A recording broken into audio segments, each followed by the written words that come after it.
Mňa chráni Kevin Costner. Aj moji klienti majú svojho osobného Kevina Costnera. Nie je to sen. Je to životná poistka. Avšak mnoho ľudí si stále vyberá na ochranu Johnnyho Englisha. Všechno v pořádku, Englishi? Řekl bych, že dokonce víc než v pořádku, pane. Právě jste přijel na nejbezpečnější místo v celé Anglii. Lebo je lacnejší, lebo je zábavný, lebo však to nebudem nikdy potrebovať. Kevin Costner ťa ochráni. Je drahší, je spoľahlivý a v ideálnom prípade ho nikdy nebudeš potrebovať. Avšak Johnny English sľúbi ti, že ťa ochráni. Sľúbi ti aj dúhu a modré z neba. Na papieri to vyzerá ako perfektná poistka.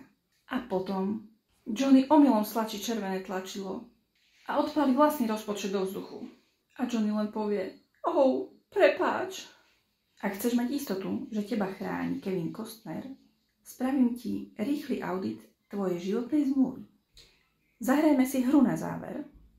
Popíš svoju životnú poistku jednou vetou. Musí to však byť názov filmu. Som zvedavá na vaše komentáre. Daj like a odber.